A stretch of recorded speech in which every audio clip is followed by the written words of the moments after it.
Yan.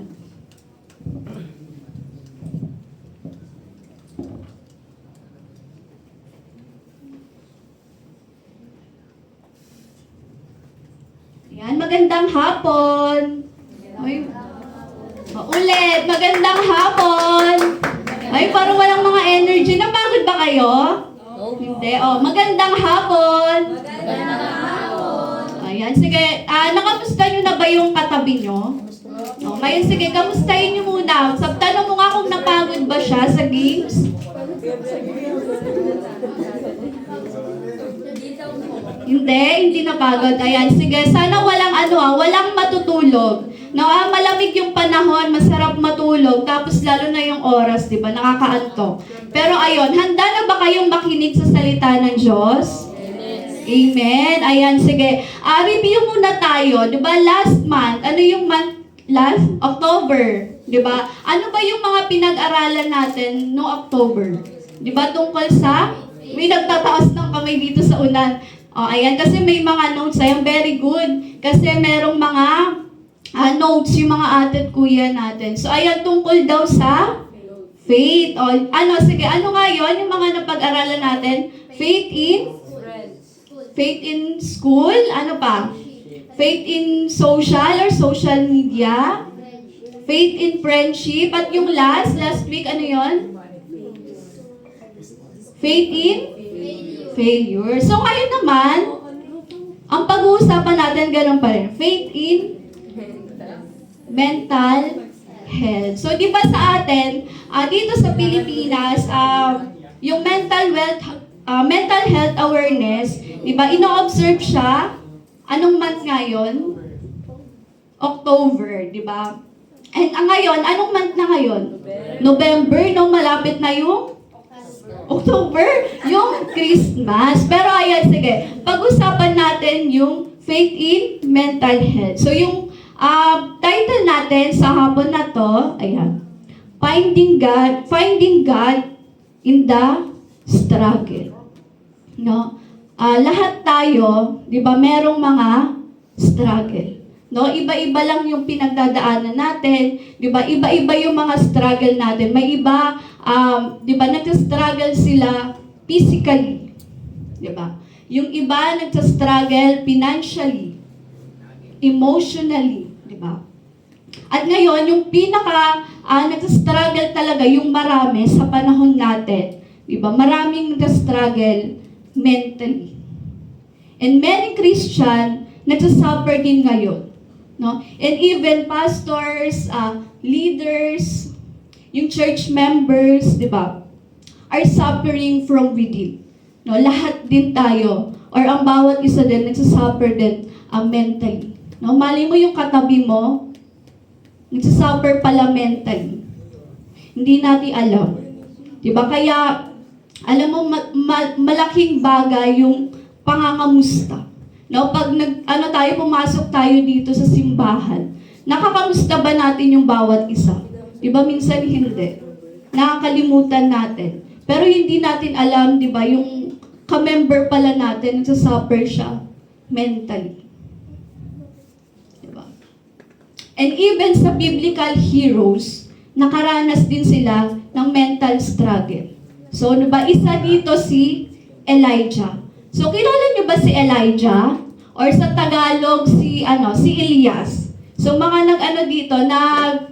children, kilala niyo si Elijah? Sino kilala kay Elijah? Wala? Ayan, si Kuya Sean lang ba ang nakakilala kay Elijah? Pero sige, short background lang, or sa story ni Elijah. So, si Elijah, after niyang manalo sa major victory niya sa Mount Carmel, kasi si Elijah, napatay niya yung 450 prophets, 50 prophets ni Baal. No, yung ibig sabihin ng prophets of Baal, isa tong mga Diyos-Diyosan or idolatry. So ayun, pinatay yun ni Elijah yung 450 prophets ni Baal. No, so imagine ayun, nanalo siya sa Mount Carmel. And after nun, nung nanalo siya, nakatanggap siya ng death threats galing kay Queen Jezebel. At ayun yung naging dahilan ni Elijah na siya ay matakot. No? Imagine, nag-ano siya, nanalo siya, di ba? Nag-victory siya. Pag sinabing victory, di ba panalo ka. Di ba pag ang isang tao nananalo sa isang bagay, matutuwa ka kasi di ba nanalo ka. Pero imagine, di ba, nandun siya, nanalo siya, nagtagumpay siya sa bagay na yon, pero bigla siyang, di ba, natakot. Bigla siyang natakot. Kasi nga, di ba, meron siyang death threats na nakuha doon kay Queen Jezebel. So imagine, from masaya siya, tapos bigla siyang natakot. Di ba? Talagang naranasan niya yung kasiyahan, pero bigla siyang natakot dahil nga gusto siyang patayin. Oh. Pero ngayon, sabi dito sa unang hari, 19 verse 4, si Elijah yung nagsasalita dito, sabi niya, Yahweh, kunin na po ninyo ako. Ako po'y hirap na. Mabuti pa pong mamatay na ako. No, so imagine, biblical heroes. Pero dahil sa takot niya, dahil sa pag-iisip niya na baka siya'y patayin, di ba? Gusto niya na rin daw mamatay. So ibig sabihin si Elijah, isa siyang suicidal, no? May thought siya na gusto niya nang mamatay. But dahil lang yun sa kanyang takot. Ngayon naman, ano ba yung mental health?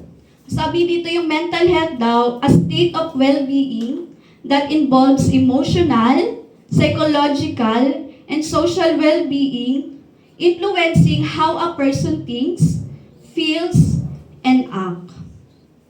No, ibig sabihin daw naapektuhan nito yung ating pagkilos, 'di ba? Yung kung paano tayo mag-isip at yung mga nararamdaman natin. So ibig sabihin pala nag-uumpisa siya sa isip natin. Every time na nag-overthink tayo, 'di ba?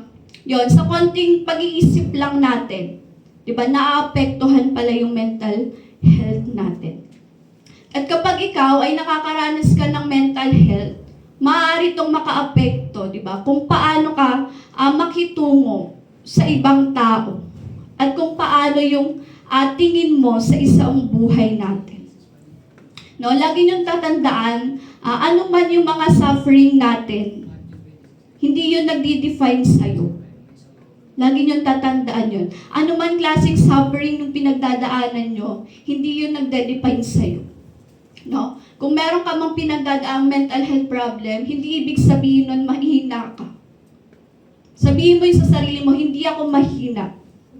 No? Kasi, alam mo, parang sobrang pinag-uusapan to, no? Panahon ngayon, talagang, lalo na sa ating mga kabataan, and even ako, di ba, hindi din ako sa, dito, pero lahat tayo, or mostly, di ba, sa mga kabataan, talagang meron silang mga mental health problem na silently, hindi nila nasasabi. Di ba? At ayun, lagi niyong iisipin na hindi porket bumagsak ka, failure ka na. Diba? Hindi ibig sabihin na ganyan yung pinagdadaanan mo, mahina ka na. No, ngayon, yung mga common or yung, di ba, yung parang pinagdadaanan ngayon ng mga kabataan, yung mga depression, di ba, anxiety, gano'n. Yung depression daw, ibig sabihin nun, nag-result yon ng unmet needs. No, ibig sabihin, merong pangangailangan na hindi nasolusyonan. No, nagsimula siya sa sadness at nauwi siya sa depression. Sadness. Yung, anong Tagalog ng sadness? Kalungkutan. No, ibig sabihin, pag kasi di ba maraming kabataan sinasabi ng iba, malungkot sila ngayon, depressed na. So, lagi nyo tatandaan, magkaiba yung malungkot ka lang for some reason sa taong mayroong depressed or depressed sila. No, hindi porket malungkot ka lang dahil nag-away kayo ng kaibigan mo, depressed ka na. Diba? Ibang level ng kalungkutan yung depression. So yung level na yun yung sadness or yung kalungkutan na hindi matapos-tapos. Okay? At ngayon, ano ba yung mga sign or common mental health issues ng mga tao or ng mga pinagdadaanan ng mga tao? So una, feelings of sadness or worry. Ito yung sinasabi ko na prolonged sadness. No, ito yung kalungkutan na hindi siya matapos. No. Maraming tao nagsasuffer silently. 'Di ba? Hindi natin makikita kasi nga 'di ba sa isip natin. Pag physically, pag may sakit yung isang tao, makikita natin, 'di ba? Ay, may sakit siya kasi may sakit siya sa ganito, sa ganyan. Pero yung sakit mentally, 'di ba, hindi natin siya makita. So maraming tao nagsasuffer silently. Kaya 'di ba, magugulat na lang tayo, gumawa sila ng bagay na nakakalungkot. So alam niyo na kung ano 'yun. No, gumawa sila ng bagay na nakakalungkot. So ito, yun daw yung unang sign na yung isang tao ay merong mental health issues. So pangalawa, change in sleep pattern. No, ito na yung hirap kang makatulog sa gabi, ganyan. 'Di ba dati, maaga pa lang tulog ka na, tapos ngayon umaabot ka na ng umaga, gising na gising ka pa rin. No, iba naman, ito yung sa kalagitnaan ng gabi, bigla kang magigising nang walang dahilan. So, ayan. Yan daw yung mga sign na merong isang mental health issues ang isang tao. Yung nag-change yung sleep pattern nila. Yung parang kumbaga, yung iba tulog na, sila gising pa. Tapos ayun, pag umaga, sila tulog, di ba? Tapos sa gabi, gising sila. So ayun, nag-iiba yung pattern ng kung paano sila matulog. Ayan, so pangatlo, loss of interest in activities. No, so parang kung yung dating enjoy ka gawin, ngayon ayaw mo na siyang gawin. No, parang wala ka nang, hindi ka na interesado gawin sa bagay na yun. Parang ayaw mo nang gawin kasi tinatamad ka na, napapagod ka na. So ayun, kawalan ng interest sa bagay na dating gustong-gusto mo siyang gawin. No, sana sana walang kahit isang sign dyan tayo.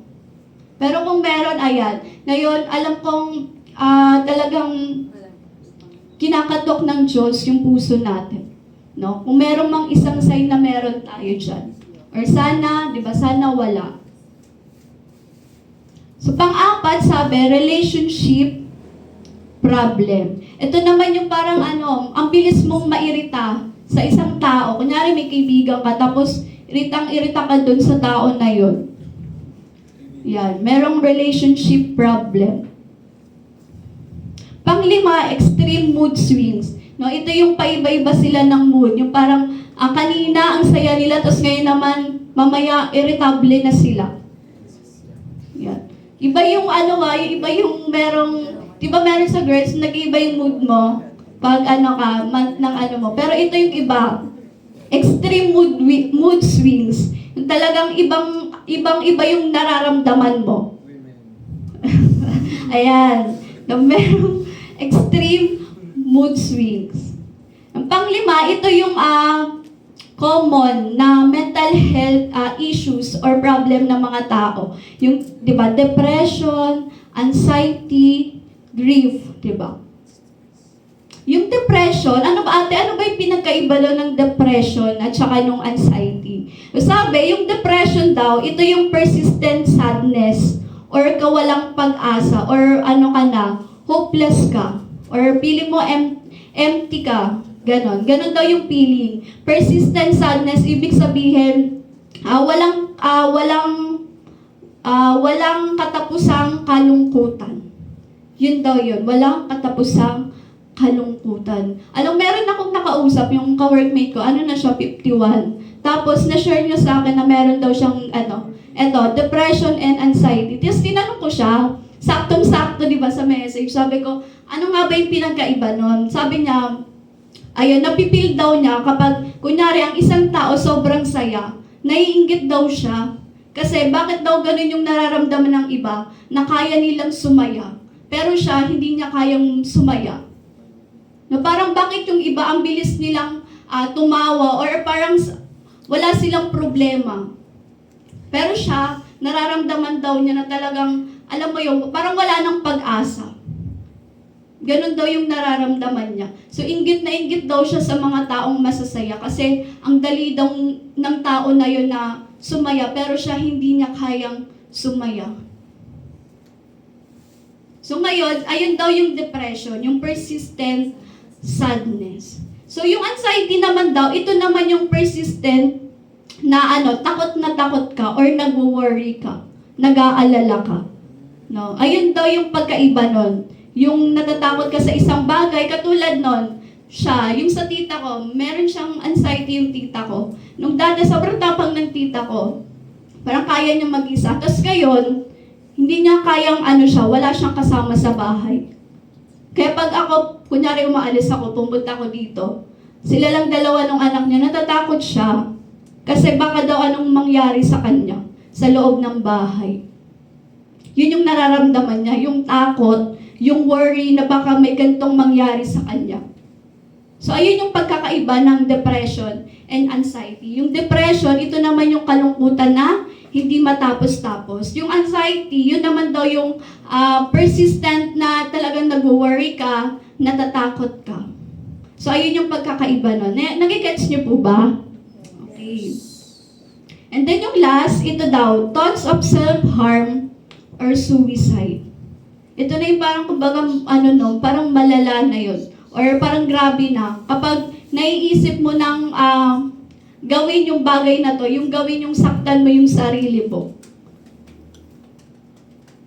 And sana walang ganun sa atin, sa ating mga kabataan. Kasi di ba, mahirap yun. Alam mo kasi di ba yung gusto lang naman natin is mawala yung pain. Yung pain na nararamdaman natin. Diba? Pero ayun, sana, diba, walang nag-iisip sa atin na gawin yung bagay na to. Ayun, ito daw yung mga sign na ang isang tao ay merong mental health issues or problem. No? Yung naiisip na nilang gawin, nasaktan yung sarili nila or mag-suicide. And ngayon, even Elijah, meron siyang sign na mga ganon. No? Una, si Elijah, nawalan na din siya ng pagka-interesado sa isang bagay. Diba? So imagine, sabi nga kanina, diba, nanalo siya sa napatayin niya yung 450 prophets ni Baal. Diba? Tapos dahil lang sa isang bagay na takot siya, dahil papatayin siya ni Queen Jezebel. Diba? Natakot siya. Tumakbo siya. Diba? Dahil sa takot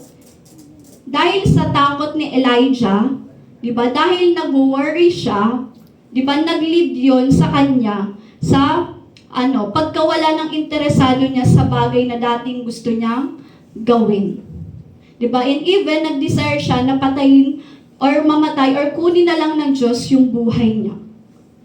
So, di ba, yun, even Elijah, naranasan niya yung bagay nito, yung kawalan ng pagka-interesado sa isang bagay. No, sabi dyan sa unang Hari 19 verse 3, natakot si Elias na mamatay. Kaya't umalis siya at nagpunta sa Beersheba sa lupain ng Juda, kasama ang kanyang utusan. Iniwan niya roon ang kanyang utusan. No, tingnan niyo dun sa unang palang, natakot si Elias na mamatay. No, so ibig sabihin talaga yung worry niya, yung takot niya, di ba, namamatay or kunin yung buhay niya ni Queen Jezebel. So, ibig sabihin, nagsimula yun saan daw nagsimula? Sa takot niya. Di ba? So, ayan, una din, si Elijah din, naranasan niya din ito. Yung mawalan ng pagka-interesado sa isang bagay. Na dati gusto niyang gawin, o sa atin, yung mga di ba marami tayong dating ginagawa or gusto nating gawin. Tapos ngayon bigla nang parang ayaw mo na siyang gawin. Hindi ka na interesado doon. Baka ayun, isa din yun, no? Yung kawalan ng interesado sa isang bagay. Pangalawa, si Elijah din, di ba ayan, sabi ko kanina, suicidal siya. No? Nagpray siya na kunin na lang ng Diyos yung buhay niya. No? Sabi sa unang Hari 19 verse 4, Yahweh, kunin na po ninyo ako. Ako po'y hirap na. Mabuti pa pong mamatay na ako. No? So even Elijah, niisip niya rin na mag-suicide na. Nakunin na lang ng Diyos yung buhay niya. Parang kumbaga yun na lang yung yung kunin na lang kasi nga hirap na hirap siya. Diba lahat tayo nagsasuffer? Dito lalo na sa mundo natin, diba? Iba-iba tayo nung nararanasan. Iba-iba tayo ng pain, iba-iba yung suffering natin. Diba? And minsan siguro na din natin na Lord, hirap na po ako. Hindi ko na po kaya. Diba? Pero sana hindi natin masabi sa Panginoon na kunin na lang niya yung buhay natin.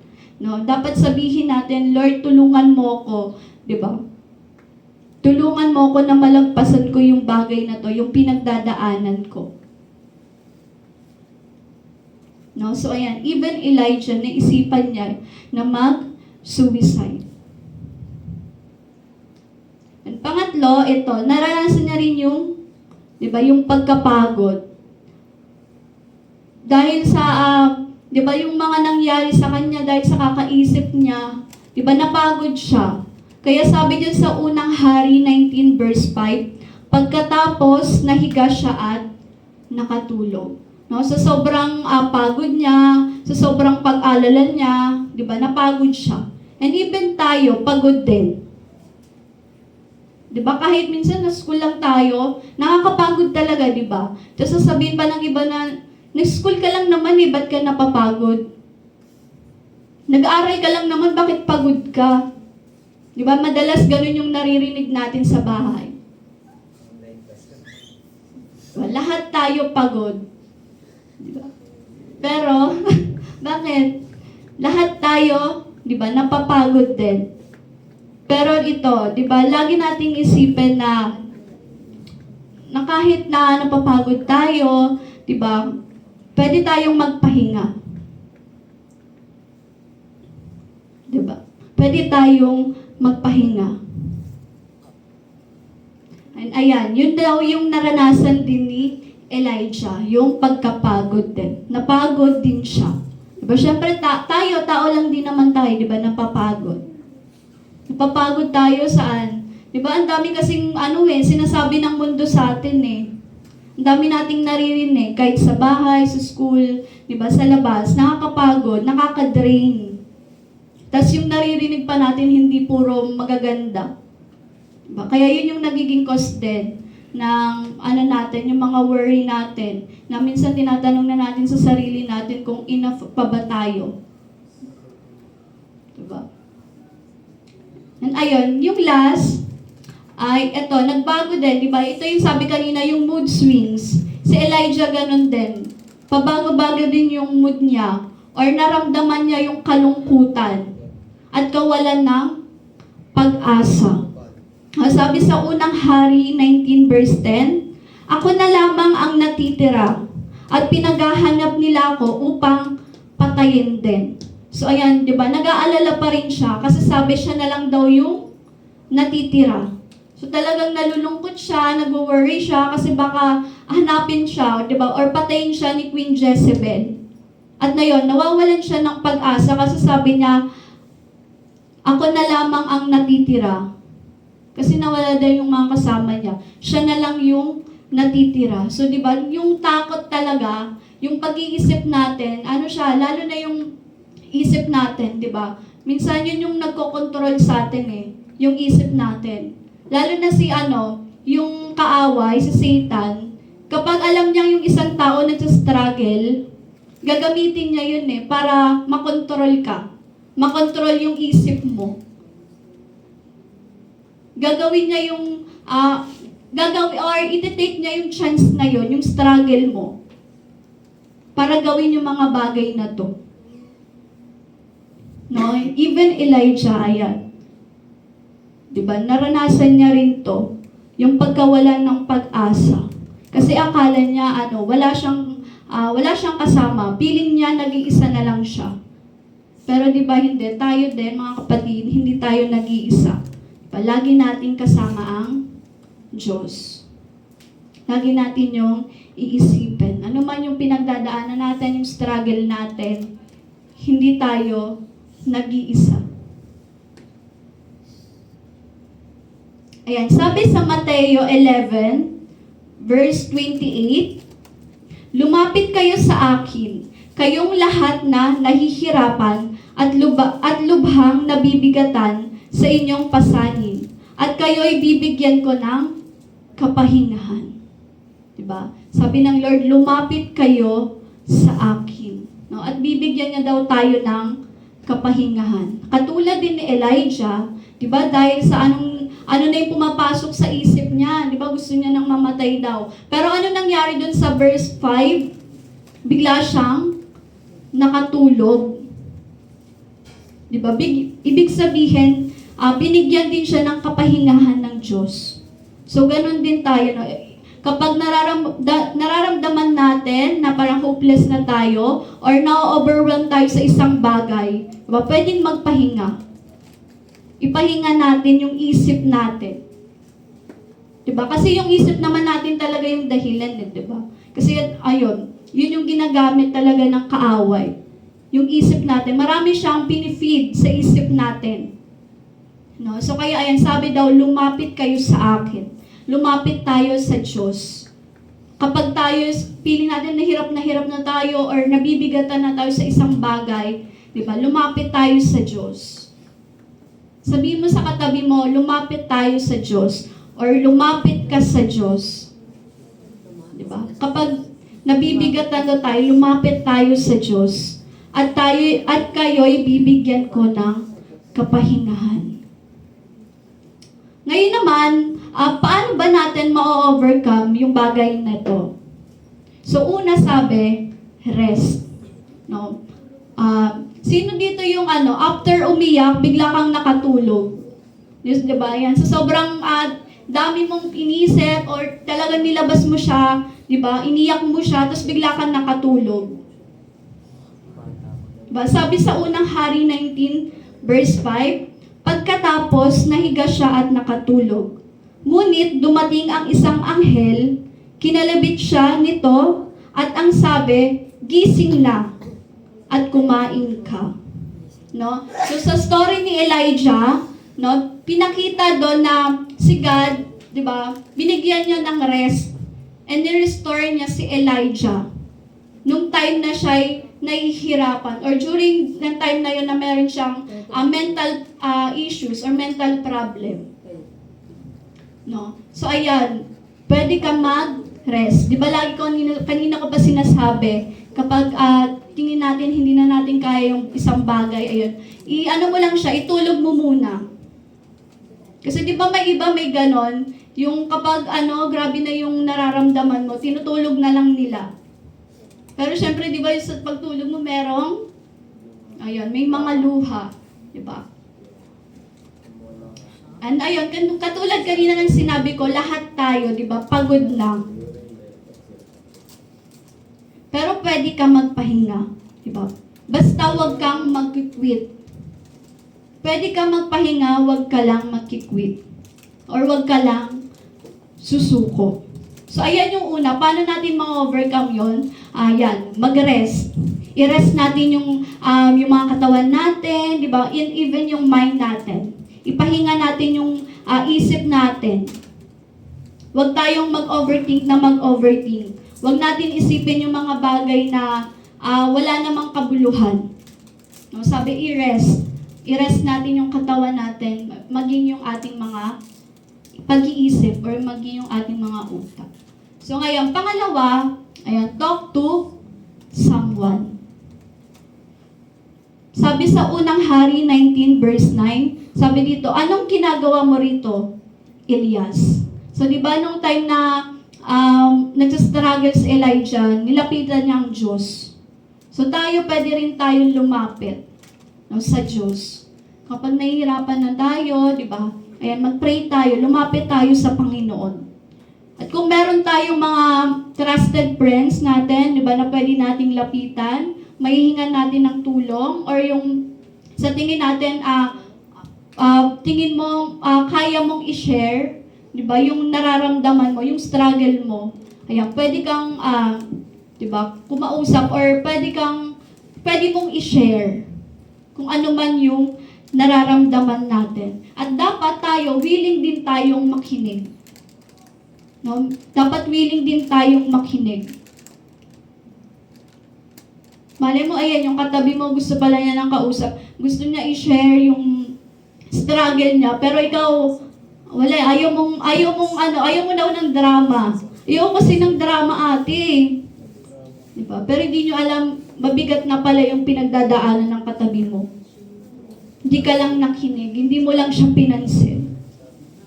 No? So ayan, dapat maging tayo, bilang magkakapatid sa Panginoon, no? Dapat bukas din yung natin, dapat nagiging welcoming din tayo sa iba. No? Try natin kamustahin yung bawat isa. Kasi yun yung nakakalimutan natin palagi. No? Kahit alam na natin yun, nakakalimutan natin kamustahin yung bawat isa. Diba? Ayan, pangatlo, sabi, engage in hobbies. No? Lalo na yung spiritual mga activities. Ayan, lagi nyo dapat alagaan din yung physical na kalusugan natin. Yan, pwede tayong, di ba, mag-exercise, di ba, para maano yung mind natin. Lumayo dun sa mga negative thoughts. Pwede tayong mag-exercise, di ba? Self-care, ayan, yung alagaan natin yung physical natin, di ba? Gawin natin yung mga bagay na to. Ayan, sabi din, engage ka din sa spiritual activities. So, ayan, malay mo pala may talent ka sa pagigitara, sa pagdadrums. Diba? Ayan, at sabi din, dapat din tayo, mag-ehersisyo, mag-exercise, diba? Dapat kumain din tayo ng mga masusustansyang pagkain, at dapat meron din tayong sapat na tulog. Diba? Dapat din maging ma-relax tayo, ma-relax yung katawan natin, maging yung mind din natin. Ayan yung pangatlo, engage in hobbies. Pang-apat, journal. Ano yung journal, ate? Diba kapag tayo, minsan may ibang tao, hindi talaga sila yung tipo ng taong kaya nilang i-share yung mga nararamdaman nila. So, pwede nyo siyang isulat sa journal. Ako, mahilig ako mag-journal. Anong nararamdaman ko sa nung time na to, sinusulat ko siya. So, yung pwede nyo siyang gawin. Diba? Pwede nyo siyang ilagay doon or sabihin yung mga gusto nyo, kung ano man yung nararamdaman nyo. Kung sa tingin nyo wala kayong mapagkakatiwalaang tao, diba yun? Pwede kayong mag-journal. Nyo doon kung ano yung mga nararamdaman nyo. Kasi siya, para sa akin nakakatulong siya. Kasi nare-release ko doon yung yung emotion ko. Diba? So ayun, pwede nyo din siyang gawin. Yung mag-journal kayo or ilabas nyo din yung kung ano yung mga nararamdaman nyo. Ngayon naman, ano ba yung mga paraan upang mapalakas yung pananampalataya at kalusugang pangkaisipan natin? So syempre, una, prayer. Diba? So, dapat tayo'y manalangin. So, sabi sa Pilipos 4, verse 6, huwag kayong mabalisa tungkol sa anumang bagay. Sa halip, hingin ninyo sa Diyos ang lahat ng inyong kailangan sa pamamagitan ng panalangin may pasasalamat. No, sabi, dapat maging ugali na natin yung makipag-usap sa Diyos. Diba? Sa pamamagitan ng pananalangin. Hindi lang dapat tuwing tayo, may pangangailangan tayo sa Diyos kasi nahihirapan tayo or nagsastruggle tayo, lalapit lang tayo sa Diyos. Hindi. Kundi dapat, diba, magpasalamat din tayo sa Diyos. At nakakatulong yon, diba, upang mapanatili yung connection natin sa Diyos. Diba? At magbibigay yun sa atin ng peace of mind. Diba? Kung hindi natin kayang i-share sa friends natin, diba? Sabihin natin yun sa Panginoon. Lumapit tayo sa Panginoon. No, dapat maging ugali na natin yung pakikipag-usap sa Diyos. Hindi lang dahil meron kang nararamdaman sa oras na to, hindi. O, dapat sa anumang klase or sitwasyon ng buhay natin, di ba, dapat tayo manalangin at lumapit sa Panginoon. So, pangalawa din, dapat magbasa din tayo ng Bible or salita ng Diyos, di ba? Dapat maging din natin yon, na dapat lagi din tayong magbasa ng salita ng Diyos. Kasi makakatulong yun sa atin. Diba? Kung sa tingin mo naghahanap ka ng answer dun sa pinagdadaanan mo, sa Bible, salita ng Diyos, nandun yung sagot sa lahat ng mga katanungan mo. No? Ayun daw, magbasa tayo ng Bible or ng Biblia. At syempre, dapat umattend din tayo sa mga church service natin. Ayan, katulad ng prayer meeting. Ayan, punta po tayo ng prayer meeting. Wednesday, 7 p.m. So, ayan yung mga kabataan, iniimbitahan po natin na, ayan, umattend po tayo ng prayer meeting. 7 p.m. po yan, every Wednesday. No, makakatulang yan sa atin. At syempre, yung mga Bible study natin, di ba, every Saturday meron tayong Bible study. So, ayan, makakatulong yun sa atin. No, at ito, youth fellowship natin. Sa pag-attend natin every Sunday. Diba? Dahil to sa mga ginagawa natin every Wednesday, Saturday, Sunday, diba? Nagbibigay yun ng suporta sa atin. Diba? Nagbibigay yun ng suporta para mas lalong lumakas din yung pananampalataya natin. Pero lagi niyong tandaan, hindi porket meron kayong nararanasan or nagsastruggle kayo mentally, mahina na yung pananampalataya nyo. Hindi yun. Talagang meron lang iba na meron talaga silang mental illness. No? Pero hindi yun nagde-define na mahina yung pananampalataya mo. Pero tayo, kung nararanasin natin yung bagay na yun, diba, dapat lumapit tayo sa Panginoon. Kasi siya lang naman yung makakatulong sa atin. Pangalawa, seeking guidance. Una, mag-seek tayo ng guidance from spiritual leaders. Ayan, sa mga ate at kuya natin, diba, pwede tayong lumapit kay Pastor Brian, o kay Pastor Toti, even kay Ma'am Marina. Ayan, pwede tayong lumapit. At sa mga leader natin, sa mga ate at kuya natin. No, kapag tingin mo, kailangan mo talaga ng mga kausap or ng guidance, pwede tayong lumapit sa mga ate at kuya natin. At lagi niyong tatandaan, yung paghingi ng tulong, hindi yun sign na mahina ka. Diba? Hindi yun yung sign na mahina ka pag humingi ka ng tulong. Kundi sign yun na matapang ka. Kasi kaya mong i-share yung nararamdaman mo.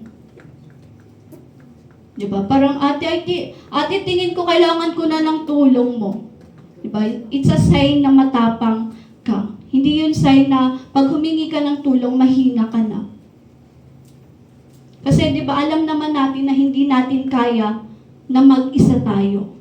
Hindi natin kaya yung mga laban na mag-isa lang. Diba? Ayun, pwede tayo mag-seek ng guidance sa mga natin, spiritual leaders natin. Diba? And lagi niyong tatandaan na lagi nating kasama ang Diyos. God cares for your mental health. No? Din siya, may care siya sa'yo.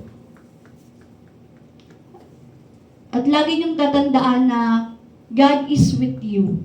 Ano man yung nararamdaman natin, yung struggle natin. Diba? Hindi tayo nag-iisa. Ayan, pangalawa, seek professional help, like therapy. Kung ito, parang kumbaga, kailangan nyo na talaga ng help. Like katulad ng merong mga PTSD, yung mga post-trauma, ganyan, yung mga nag-hallucinate, diba, mga bipolar, or even yung mga mood disorders. So yan, kapag yung isang tao may ganito na, yung parang kumbaga malala na, kailangan nyo na ng magpa-therapy. Or i-take natin yung bagay na yon. Diba, sabi kanina, hindi yun sign na mahina ka. Diba, kung kailangan mo talaga na magpa-therapy na, Diba? Take it. No? Kasi si Lord pa rin naman yung great healer natin. Siya pa rin naman yung magpapagaling sa atin. Ginagamit niya lang yung mga doctors, 'di ba? Yung mga ginagamit niya lang yung mga doctors na yun para 'di ba? Para makatulong doon sa mga taong nangangailangan. Pero si Lord pa rin yung great healer natin. 'Di ba? Sabi dito, mental health issues are not necessarily a sign of weak faith. Diba? Ayun kanina sabi ko, hindi porket nararanasan mo yung mental health or meron ka mental health issues or nagsastruggle ka mentally, hindi ibig sabihin nun mahina yung pananampalataya mo. Diba? So ayan, kung talagang kailangan na natin, take it. Diba? Magpa-therapy tayo or mag-seek tayo ng professional help. So ayan, pwede ba daw kay kay Kuya Franz? Pero ayan, diba? Ayan, kapag tingin natin, kailangan na natin talaga ng someone. Diba? Ayan, mag-seek tayo sa professional help. Ngayon naman ito, God's therapy. Ate, ano yung God's therapy? Diba katulad kanina, si Elijah. Diba, grabe na yung yung takot niya, yung pangamba niya. Pero sabi doon sa verse 5, diba, ano nangyari? Sabi niya, nag-rest siya. Nakatulog siya. Diba? Nakatulog siya. And ayun, si Lord, binigyan niya ng rest and nourishment si Elijah. Sabi doon, gising at kumain ka. So baka mamaya gutom lang tayo. Baka mamaya gutom lang yan. Diba? Pero ayun, si Lord, yung ginawa ng therapy kay Elijah, diba? Pinatulog niya, pinagpahinga niya. At pagkatapos, ginising niya, sabi, kumain ka. So, dahil sa pagkain, si Elijah ay lumakas. So, ibig sabihin, yung natural solution lang, yung kumain. No, baka nga gutom lang to. Baka gutom lang yan. Sabi mo, di ba sabi mo sa katabi mo, kumain ka. Baka gutom lang yan. Pero ayun, di ba si God, pinaprioritize niya yung physical rest bago niya i-address yung spiritual condition natin. So, di ba ganun yung ginawa niya kay Elijah? Prioritize niya muna yung physical rest ni Elijah. Di ba pinatulog niya, di ba nakatulog si Elijah at pagkatapos, di ba ginising niya at pinakain niya. Bago niya in-address yung spiritual condition ni Elijah. So, ayan, yun yung natin, yung parang kumbaga natural solution pala sa ating mga tao, di ba, is kumain. Di ba, sabi nga kanina, dapat kumain tayo ng mga masusustansyang pagkain. Oh. Ayan, pangalawa, emotional processing. Ito naman, di ba, yung makikita natin, yung tinanong si Elijah, sabi ng Diyos, what are you doing here, Elijah? So, ibig sabihin, parang hinahayaan lang ng Diyos na mag-rant or ma-express ni Elijah yung feelings niya or yung frustration niya. Diba? Ayan, pwede natin, kung ano man yung nararamdaman natin, pwede nating sabihin yun sa Panginoon. Kasi sa Diyos, mahaba ang pasensya niya. Diba? Kaya alam niya yung laman ng puso't isipan natin. No? So ayan, kapag natin, lumapit tayo sa Panginoon. Okay ba yun? Gising pa ba? Nakakaantok? Pero ayan, di ba sabi mag-rest, pero dapat hindi tayo matulog sa oras na to. Siguro mamaya pag uwi natin, pero sa oras na to, ayan, wag muna tayo matutulog. Sabi sa Kawikaan 17, verse 17, ang kaibigan ay nagmamahal sa lahat ng panahon. At sa oras ng kagipitay, kapatid na tumutulong. No, sasabihin natin, ate, wala naman akong mental issues eh. Paano malay mo yung family member mo meron pala? Paano yung friends mo meron pala siyang mental issues? Paano yung katabi mo meron palang nararamdaman? Diba? Hindi natin alam. Sabi dito, ang kaibigan ay nagmamahal sa lahat ng panahon.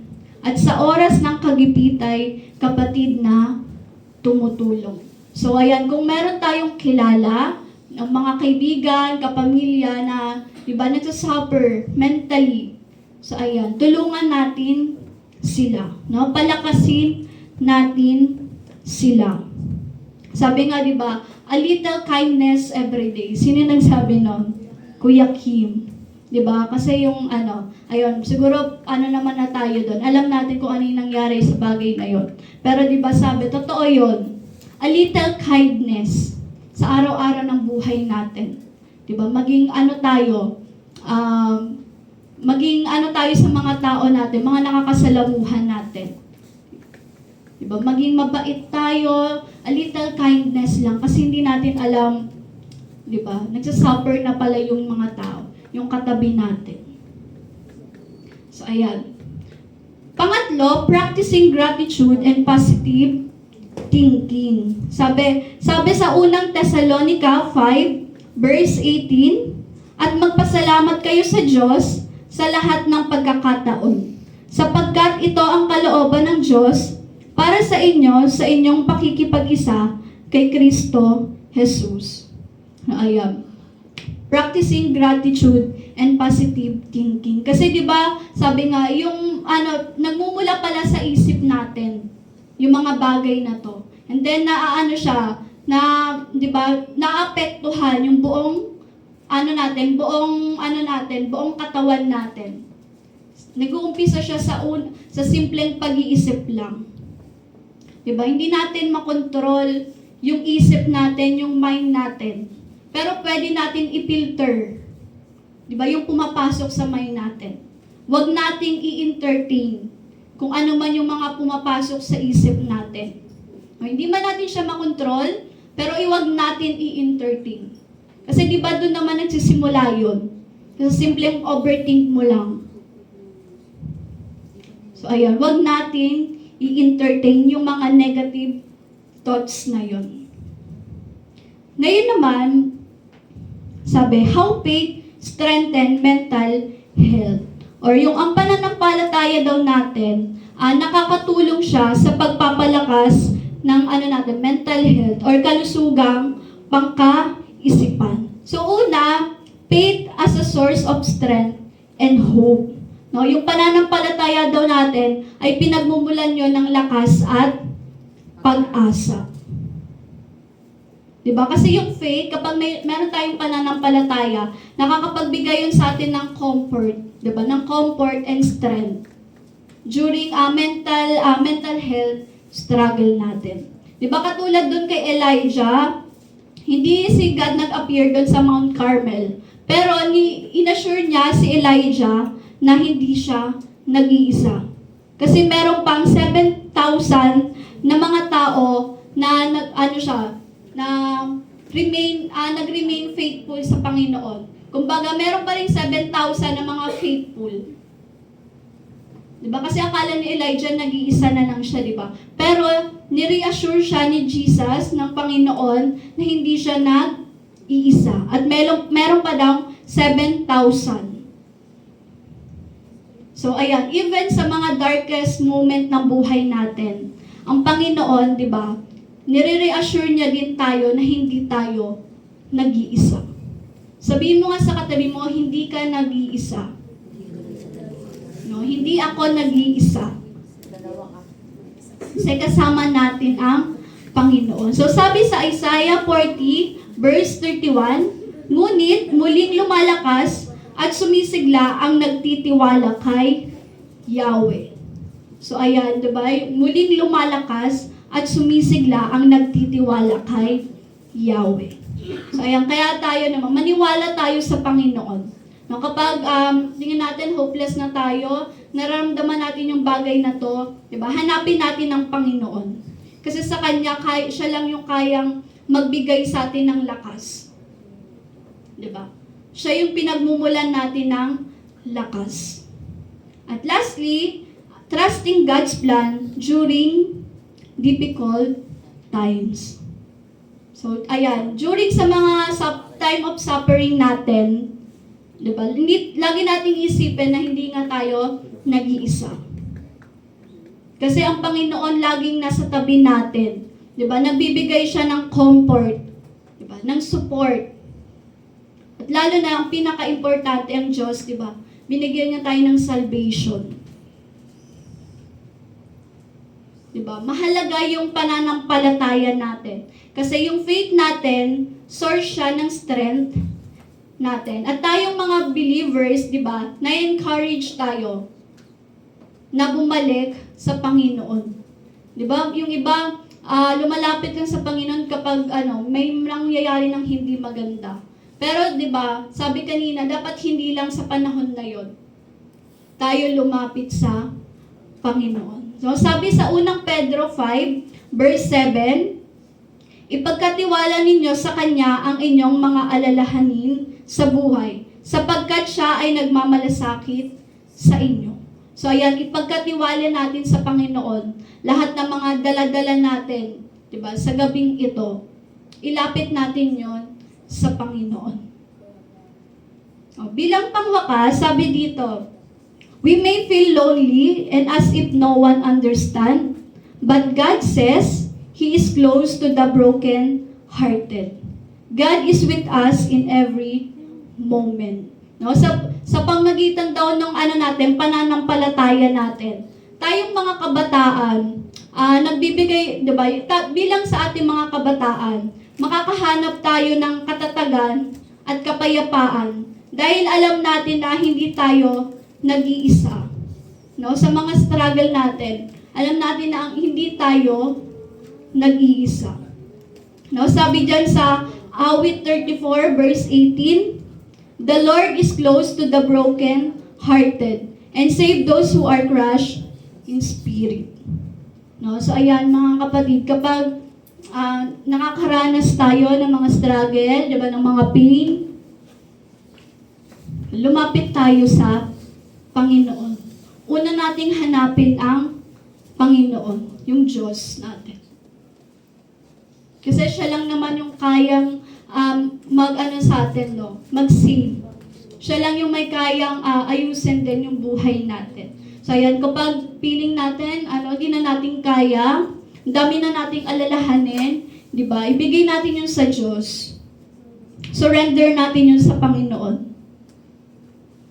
At lagi niyong iisipin na hindi tayo nag-iisa. Sabi mo nga sa sarili mo, hindi ako nag-iisa.